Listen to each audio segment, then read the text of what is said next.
accountability for the mistakes and the errors that have been made, but I think the Secretary of Defense ought to bear that responsibility. In the words of the late and great John McCain, there's more shoes to drop off the centipede. We'll be moving at full speed, not only on that mineral deal, by the way, but on every mineral deal that this president has been unleashing. So we're opening up mines all across this country. Hello, everyone. I'm Major Garrett in Washington. Tonight on America Decides, he's not Little Marco anymore. For those of you who might remember the 2016 campaign, I certainly do. You might recall that was the insult hurled by then-candidate Donald Trump in the direction of then-sitting Florida Senator Marco Rubio, Little Marco. You might also recall, and the internet has preserved all this if you're really curious, a lot of jousting back and forth, questioning each other's manhood. It really happened, ladies and gentlemen, in full public view. Why does all of this matter today? Well, because President Trump removed his national security advisor, Mike Waltz. And that's the fifth national security advisor President Trump has had in 4 years and 102 days in office. Much of that was about the Signal chat, the leak, all that started by Mike Waltz. He's now been nominated to be the next UN ambassador. Who's going to replace him on an interim basis? Marco Rubio, the Secretary of State, giving him, that is to say Marco Rubio, not just one, but 4 jobs. What are they? Secretary of State, Interim National Security Advisor, U.S. Archivist, and leader of USAID. 4 jobs, 1 person, all within the Trump administration. There's no more Little Marco. I want to start tonight with Jennifer Jacobs at the White House. Jennifer, it's been a very busy day over there. You were at the forefront of some of this reporting today. Tell us what you know, what you've learned. You're right, Major. It has been an evolving story throughout the day. There has just been one departure from the National Security Council, and that is going to be National Security Advisor Mike Waltz. Some inside the White House are characterizing it as almost a promotion that he's being nominated for ambassador to the United Nations.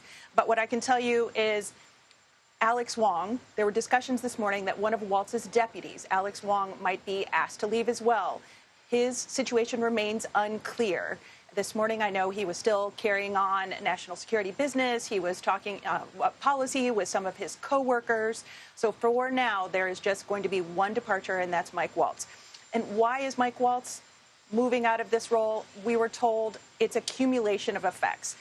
There were some concerns that perhaps he hadn't vetted the people on the National Security Council closely enough to make sure that they were super aligned with President Trump's agenda. It was the Signal situation and how Mike Waltz kind of clumsily added a journalist to a very sensitive email text chain, a text chain on the Signal app. And it was also partly because I was told Waltz is viewed as just perhaps not quite the best fit in the West Wing amongst the president's advisors. So it was accumulation of things, Major. And for those in the White House who are describing this as a promotion, that's going to be a very tough sell. Because as you know, Jennifer, the National Security Advisor sits at the West Wing hub of everyone on the national security team, Pentagon, CIA, Director of National Intelligence, State Department, and is the organizer of all that flow of information for the President of the United States, as central a person as can be created within the West Wing. And to be moved to the United Nations under an administration that, let's be honest, takes a somewhat dim view of international diplomacy through the United Nations, let alone the world-based rules order post-World War II, that has to feel like something slightly less than a promotion. That's right. Until today, or the last few hours, the president wasn't really focused on who he was going to choose to replace Elise Stefanik as his nominee for the United Nations. This all came about at the last minute. It was a very last-minute decision for the president to decide, well, we're going to slide Mike Waltz into the UN ambassador nomination. But I can tell you, it was not an unfriendly event. In the first term, people were dismissed with a harsh tweet. Senior advisors noted to me today that Mike Waltz was not escorted out of the building. People still respect him and think he's a good man. This was considered a quote-unquote soft landing. Jennifer Jacobs with the White House, thank you so very much. Sumi Somaskanda joins me now. She is chief presenter, and that's a great word. The Brits have so many great words. That is a great word. And our partners at BBC News. It's great to have you with us. Thanks for joining us. Your impression on this very hectic day in the national security realm of the Trump administration. Yeah, an extraordinary day to see Mike Waltz, on Fox and Friends early in the morning. Still national security advisor. Right. Then towards the end of the day, as Jennifer was just saying, now apparently going to be the ambassador to the United Nations. We were all chasing reporting about his eventual ouster minutes after he stopped that Fox News hit this morning. Indeed. And there was speculation. And, we have to say, leaning into some of the points that Jennifer made there was speculation for some time about this ever since Signalgate. And I'd lean into something else that Jennifer said as well on him not being, quote unquote, the best fit for this administration.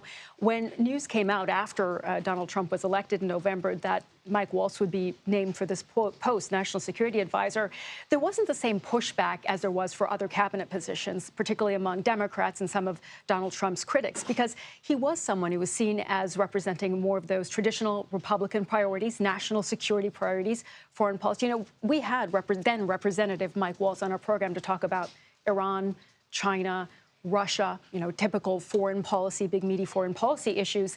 And he was seen as someone who was a bit of a partner, particularly on the war, Russia's full-scale invasion of Ukraine. And apparently that was one of the irritants, Major, is the fact that he was persistent on this understanding or this need to punish Russia, to take a tough line with Russia. And that wasn't necessarily in line with what we've seen from other members of Donald Trump's cabinet. And the national security staff has been under something of a low-level assault, if not full-blown assault, from an outside Trump advisor. Laura Loomer. Laura Loomer. Yeah. Who has many positions that are regarded as questionable, if not lacking absolute foundation. 9/11 being an inside job is something she used to peddle. Having this outsized influence not only on the staff, but now, it appears, might have framed some of President Trump's thinking about Mike Waltz. Yeah, that appears to be the case, definitely. And remember, it was just early April that we saw Laura Loomer go to the White House and demand the resignation or the firing of members of the National Security Council who she deemed were not loyal enough to President Trump. Now, we understand from some of the reporting that came out at that time that Laura Loomer came into the White House and Mike Waltz did try to defend some of those members of the National Security Council. Interesting, Alex Wong, who we saw Jennifer mention there, he was actually just on one of our BBC flagship programs last night talking to one of our anchors, and he was pressed about Signalgate and the controversy. He deflected and talked about the fact that this chat was about punishing the Houthis, about free navigation in the Red Sea. And he was asked at the end of the interview, would you come back in 100 days to talk about the administration's achievements? And he said, we'll see. There'll be many more achievements. It gives you a sense of just how much turmoil there was even just this morning at the White House. And as we sit here, unscathed, at least for the moment, Defense Secretary Pete Hegseth, who was even more visible in sharing information in that particular signal chat that got Mike Waltz into hot water, then in a separate one. And now there's reporting of a third one. Yeah. And he, right now, appears to be safe. And that second one, we should say, with his family members, his wife and his brother, and it is understood personal attorney.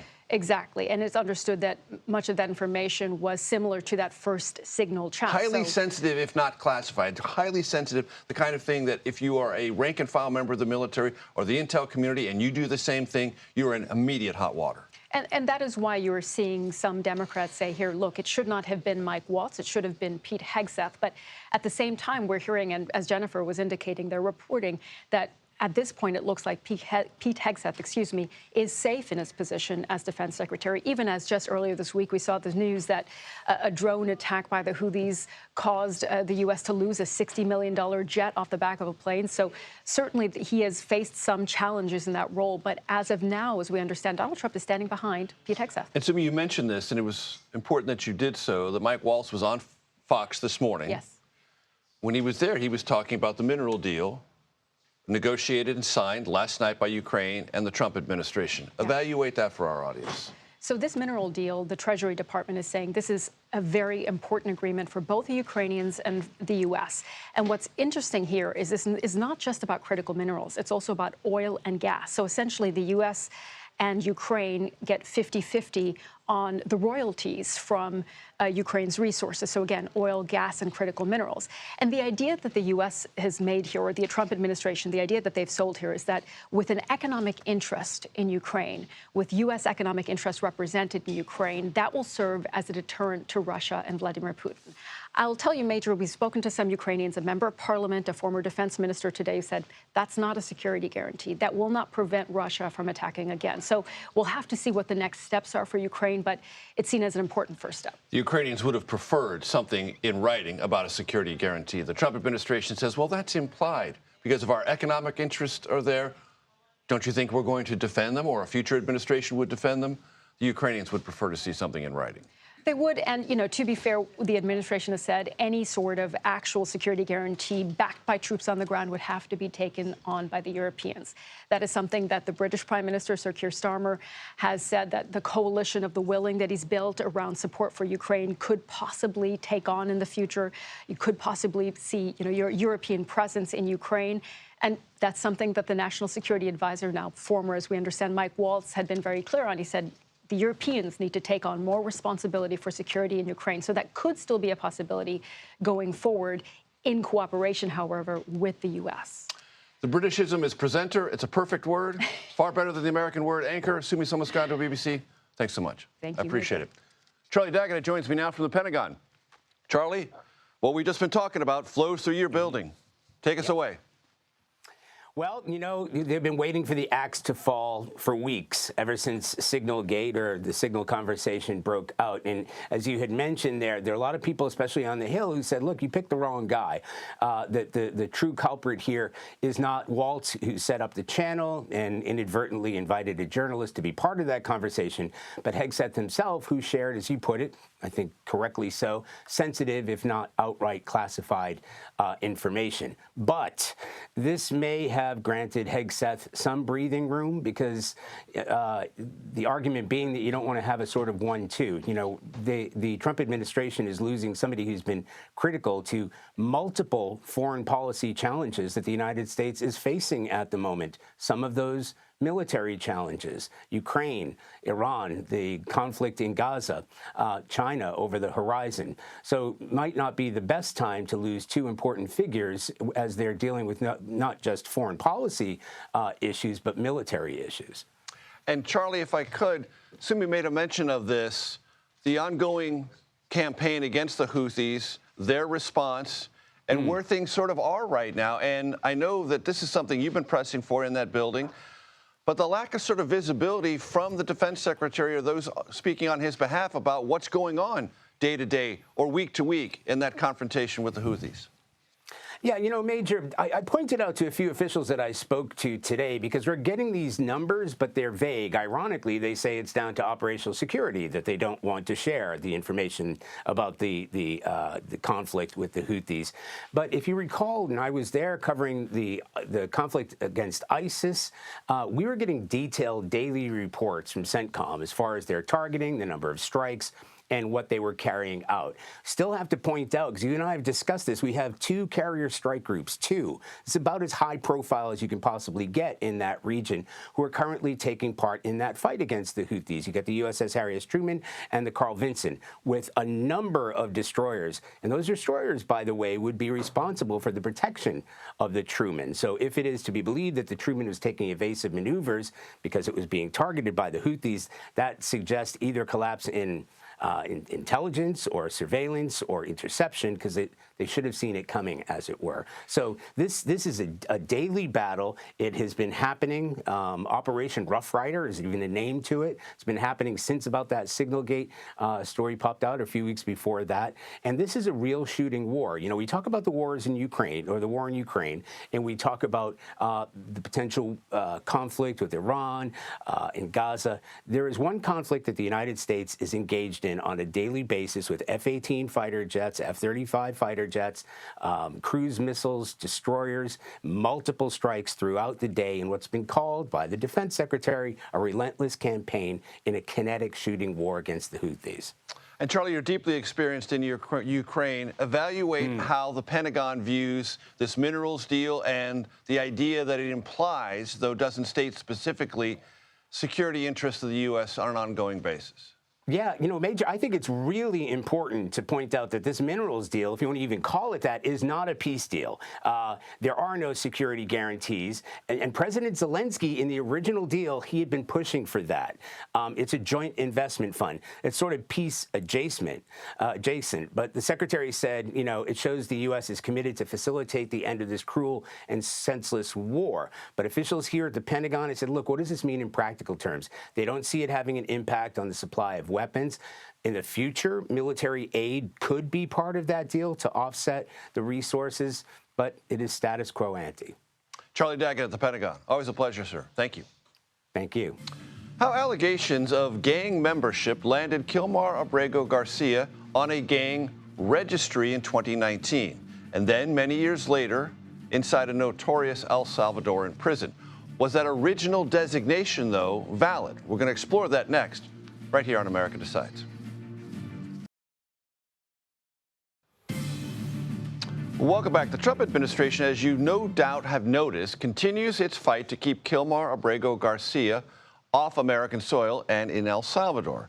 President repeatedly claiming that tattoos on his knuckles, that's the president's term, suggest he's a member of a gang called MS-13.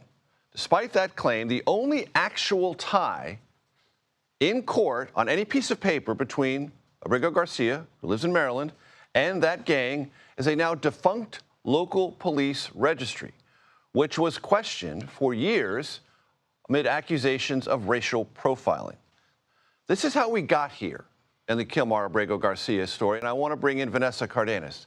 She's executive director of America's Voice, which advocates for undocumented immigrants and immigration reform. Vanessa, let's just talk about how, again, that phrase I used, how did we get here?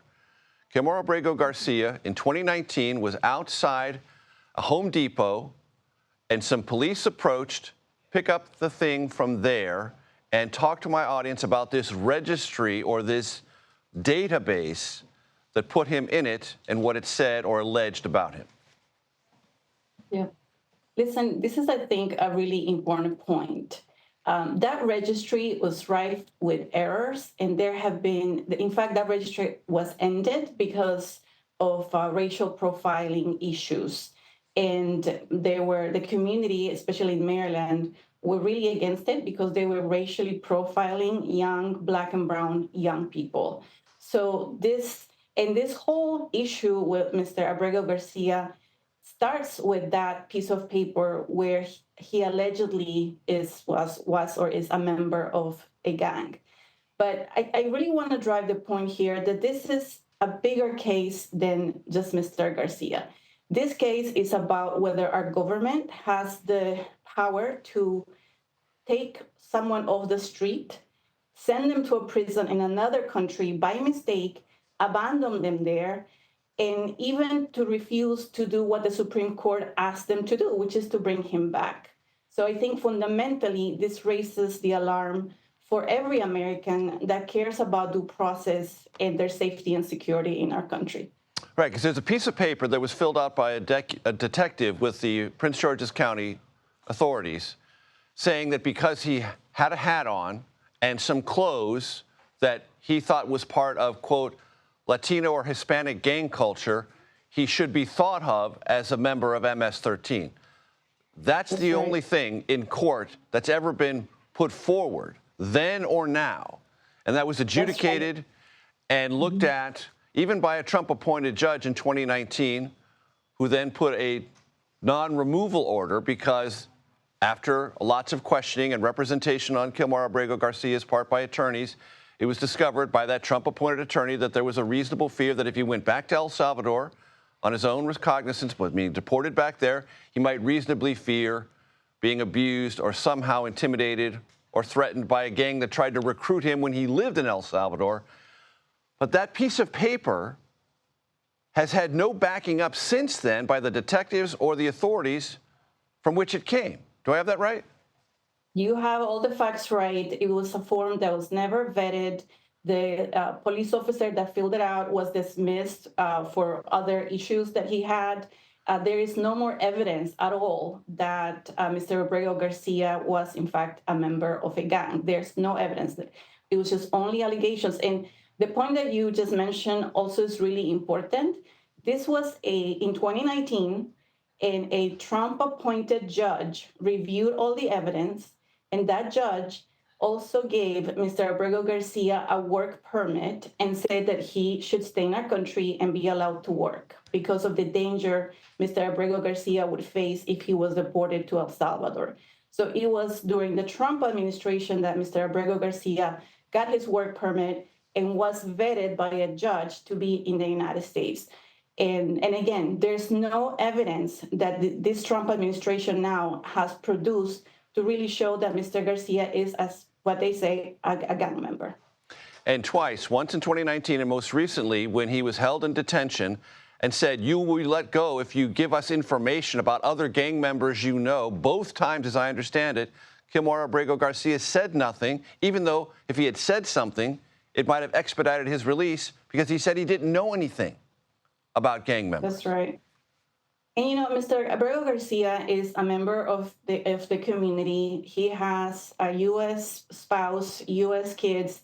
He has a job. He has not been involved with the law in that time. It is really, I think, really important to understand that this has, again, implications for all of us, and especially this government. You know, they admitted that they have made a mistake when they sent him to El Salvador. And I think the right course of action here is to bring him back because, again, there's no real proof that he was ever a member of a gang or had any criminal records. And it has been established he entered the country illegally, and if he's brought back and there's a process by which he's deported through that, most people would say at least the due process played out and played its course. Vanessa Cardenas, thanks so much for joining us. I appreciate it. He's not a household name, but in the White House, he's well known, perhaps infamously, maybe unjustifiably infamously, by a former Trump administration official. His name is Chris Krebs. He's now being targeted by the president, quite specifically. And what action has just been taken against him? That's next, right here on America Decides. Welcome back to America Decides. His name is Chris Krebs, appointed by President Trump as a top cyber security official. Also the first Trump administration. But he drew the ire of the president in 2020 after he said that the 2020 election, which Trump lost, was secure. He's since had his global entry traveler program membership revoked. Just weeks ago, the president signed an executive order that set in motion an investigation into Krebs and suspended the security clearances of anyone associated with Krebs. And this investigation into what he did in 2020 was set in motion. Chris Krebs, we should note, is a CBS News consultant. CBS News Justice correspondent Scott MacFarlane joins me now. Scott, catch us up on all this and its implications, if you could. This is the latest chapter in a story that began in the 2020 election, but which had a bit of a pivotal moment just a few weeks ago when the president issued this order that Chris Krebs would be subjected to scrutiny by his administration. And the dissatisfaction the president has with Chris Krebs may stem from 2020, when Krebs attested to and stood by the integrity, the validity of the 2020 election, about which Trump continues to perpetuate baseless claims.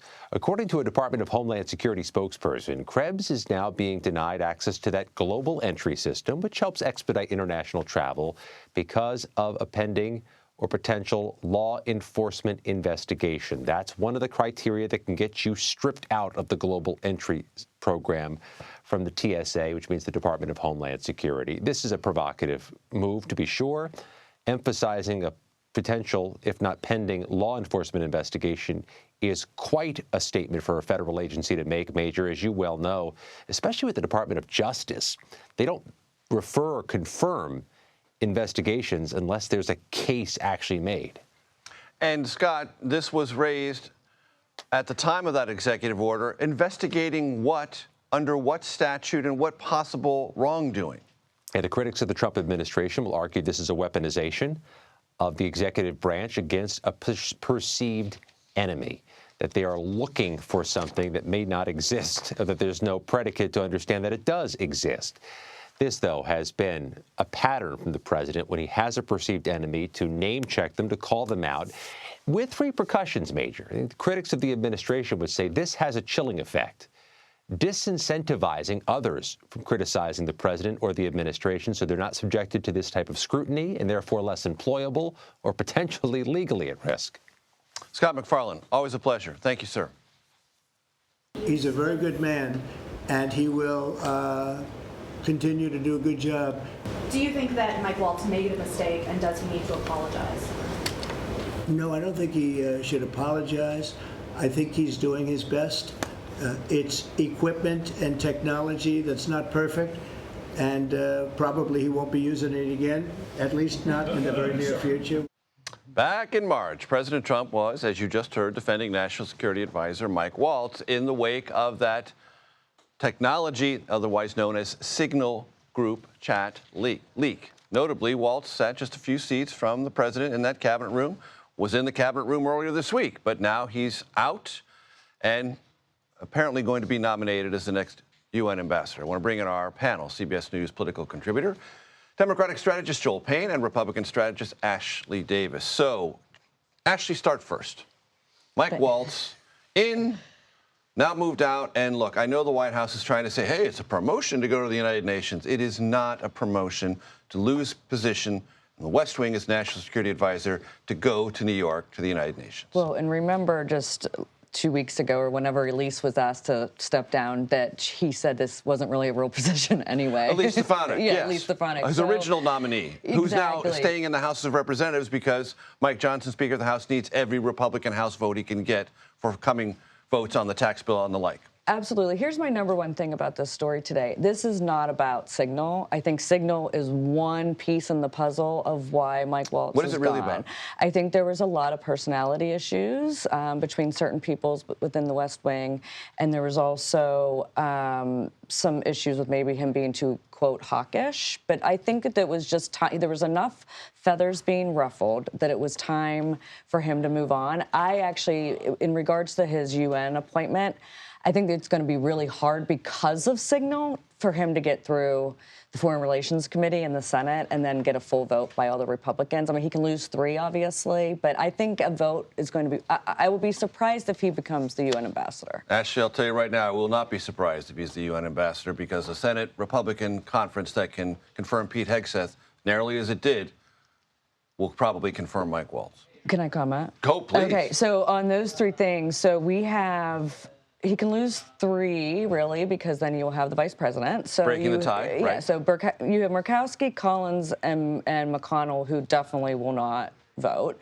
I think that Pete Hegseth is a completely different story in regards to the Secretary of Defense and some of these major cabinet positions than the UN. I don't know how many people are going to fall on their sword from if they think national security was breached. Fair point. Over the UN ambassador. Joel, I have $17. Joel, I have $17 in my pocket. I'll give you all $17 if you can name, in less than 20 seconds, the 5 people who have been National Security Advisor for Donald Trump.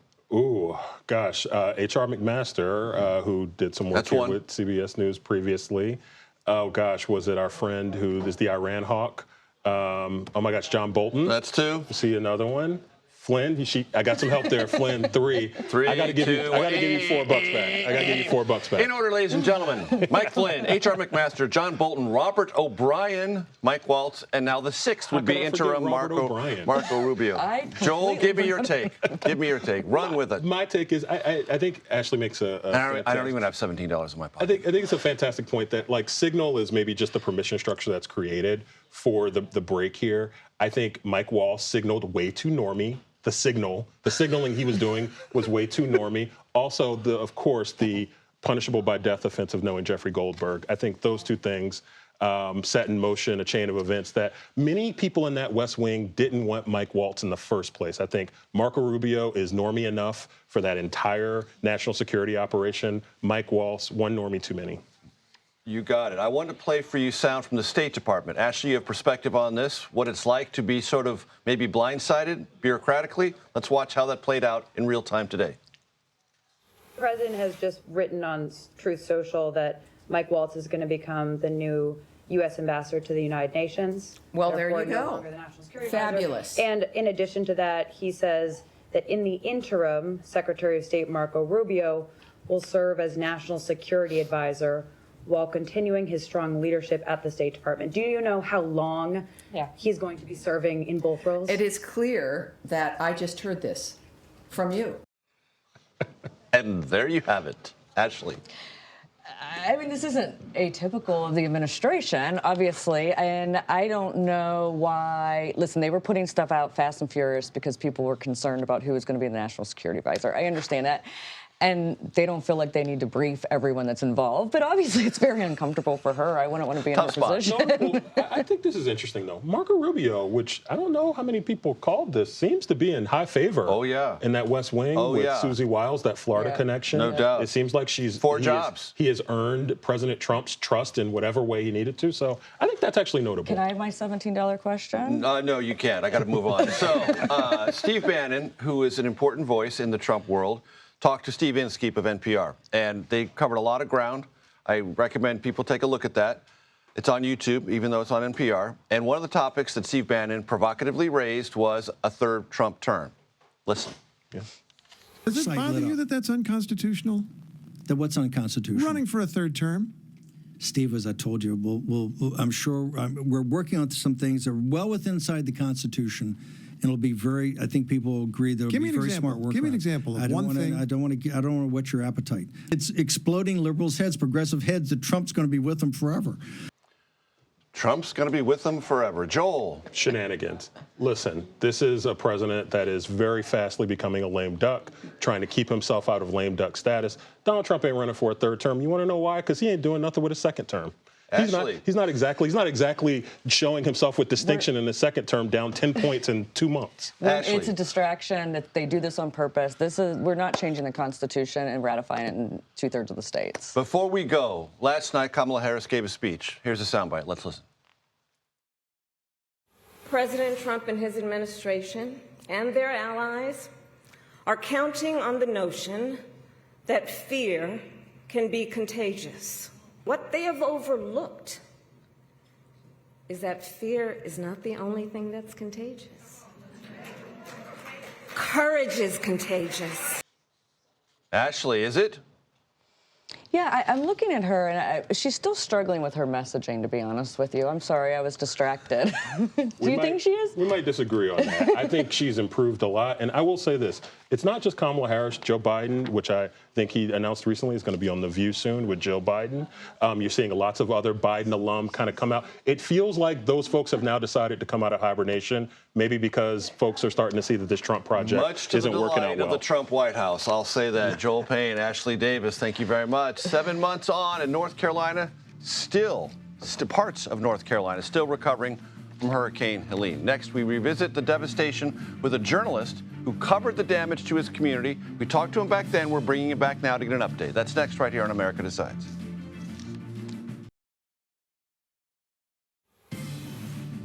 Welcome back to America Decides. In late September, Hurricane Helene devastated the southeastern United States, damaging tens of thousands of homes, killing 250 people, damages ranging from $75 to $80 billion. Now, in the immediate aftermath of the storm, the author of this article entitled Hurricane Helene Created a 30-Foot Chasm of Earth on My Street, he joined us to discuss its impact, and he's with us again. Chris Moody is a reporter and a professor at Appalachian State University.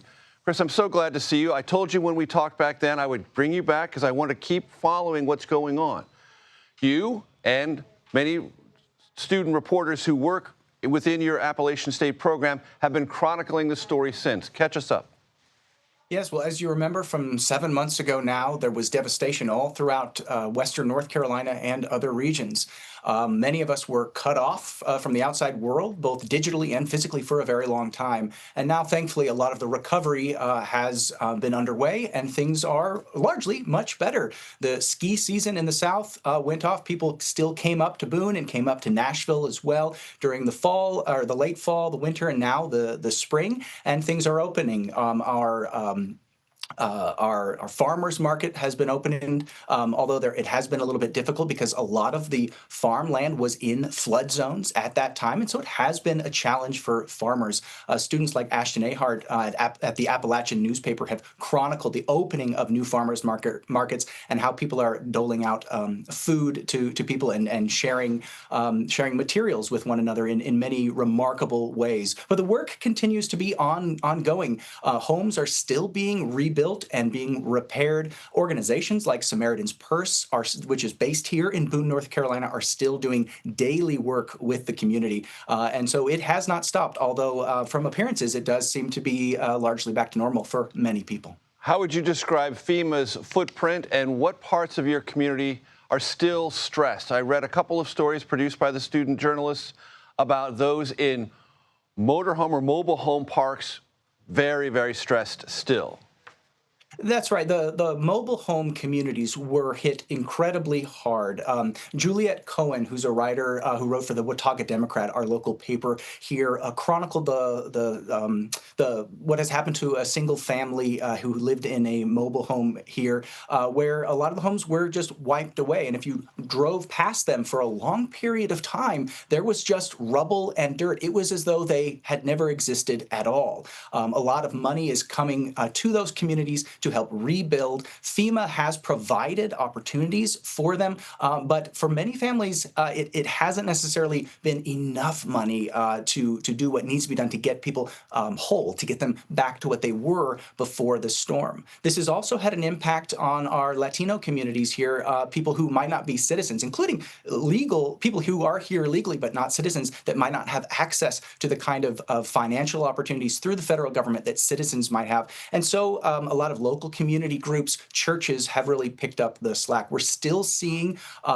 small homes that were built. Some in the aftermath of the storm, a group of Amish construction workers came here and in 2 days built 12 tiny homes for people to live in.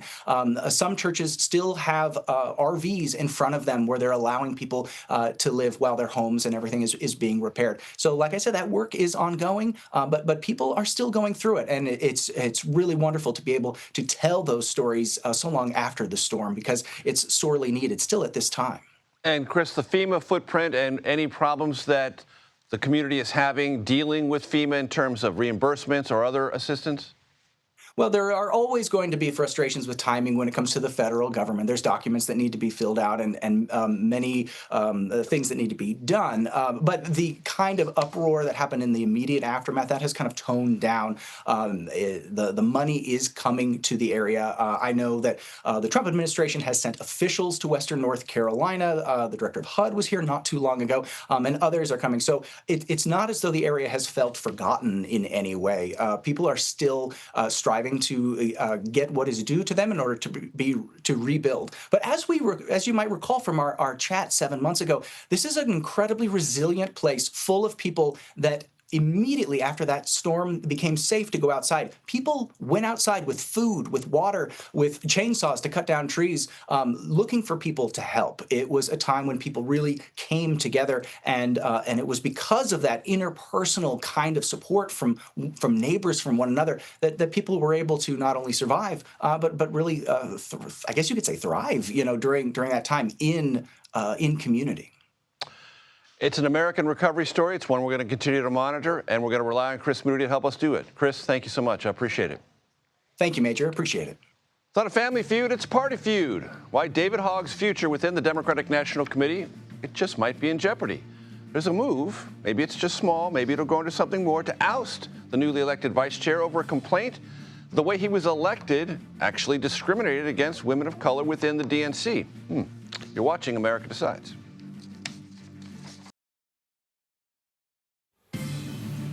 Welcome back to America Decides. You watch the show because you are really curious about politics, and I'm thankful for that. So you know who David Hogg is, or you've heard the name. He's got a position, vice chair of the Democratic National Committee, 1 of 3. Could he be dislodged from that? Well, there's a conversation going on about that.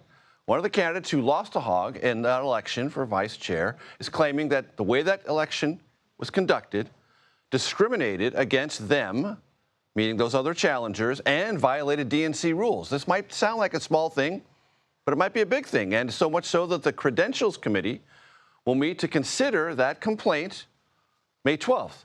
I want to bring in political reporter Dave Weigel of Semaphore, who's been following this story. Is this a small thing that could grow into something bigger, or is it a big thing just to begin with? It's a small thing that could grow into something bigger. That's the right way to put it. And to back up a little bit, Hogg wins this race, and he clarifies to reporters that this PAC he has been running, Leaders We Deserve, he mentioned it. Every Democrat knew he had this PAC. He mentions to reporters in earlier this month in April, that it might fund some primary challengers. Oh, by the way, it's got 20 mil, and it might go after sitting House Democrats. Yes. And that clashes with what the party's trying to do, to say no one on the party can support a primary challenger because they don't want another repeat of being accused of bias like they were in 2016. So with Hillary Clinton and Bernie Sanders, right? Yeah, so those are clashing. And they're trying to calm that waters, but David Hogg's like, no. Yes. No calming the waters. Yeah, Hogg wants that fight to happen, and he told me and other reporters, if they pass a rule saying you can't intervene in primaries, he's not going to quit. They'd have to force him out. And there's not actually a mechanism to do that once you're elected. This challenge, which you described in the lead-up, this is about on election night at the DNC meeting. There were 5 candidates. It was a vote for the top 2 candidates, 3 women, 2 men. And the argument is that the party has gender diversity rules that were violated because the women were discriminated against in that vote. I linked the whole complaint. It's a little complicated, but that's the gist. Right. Yeah. And because the DNC doesn't want to dismiss a complaint like that without any review, it's going to at least review this. That review doesn't necessarily mean Hogg is in trouble. It'll review it, although the people who want Hogg out, and I think reporters, like me and other reporters are talking to these people, they do see this as a way to potentially get him out of there. What she wants is to vacate the vice chair election. It was Hogg and it was Malcolm Kenyatta, who's an openly gay black man. It would be vacate that, have a new race. Ostensibly, Hogg would win that race because in the interim, more people have gotten angry at this primary situation. Right. And so angry that there have been some public clashes. Yes. And James Carville, who, whether you love him or hate him, is a significant voice, an experienced significant voice from the Democratic Party, clashed with David Hogg on Tara Palmieri's podcast. Let's take a quick listen to that.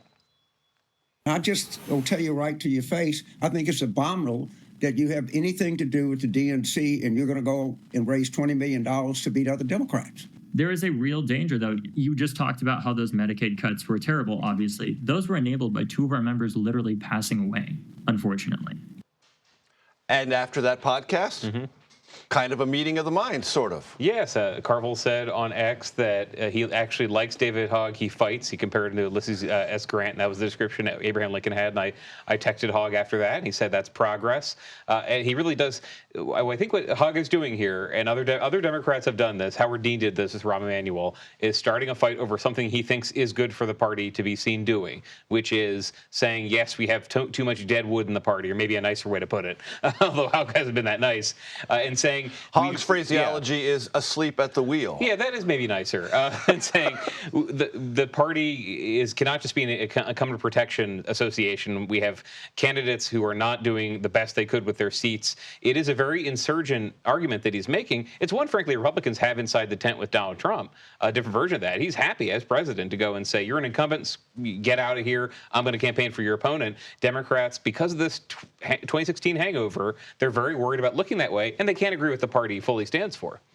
But the 2016 participants are no longer here. This is a different party in a different situation that it finds itself in. I think that's what David Hogg would say, having been in the chair that you were in not 5 or 6 days ago and talking about why he's motivated. Yeah, so well, there are different problems, and solving one gets you further away from solving another. And the party wants to look unbiased. It does not really want to have so many members who are so old they're bad at the job or they die in office. But what is the polite way to do that? Satisfies everybody. There isn't. They have to have a fight about it. The question is this the kind of fight that gets coverage that helps them, or is it the fight that's just completely negative? I saw some of the reaction to Hogg, and the way this is about gender rules actually seemed to help him. Some conservatives were starting to root for him because they find those rules ridiculous. Well, one thing we know for sure, there's a lot more conversation about one of the 3 vice chairs of the Democratic National Committee than there is about the chairman. We'll try to fix that, get the chairman on this show very soon. We're going to work on that. In the meantime, that does it for today. We will be back with another edition of America Decides tomorrow at 5 p.m. Eastern. The Daily Report is coming up next, right here on CBS News 24/7.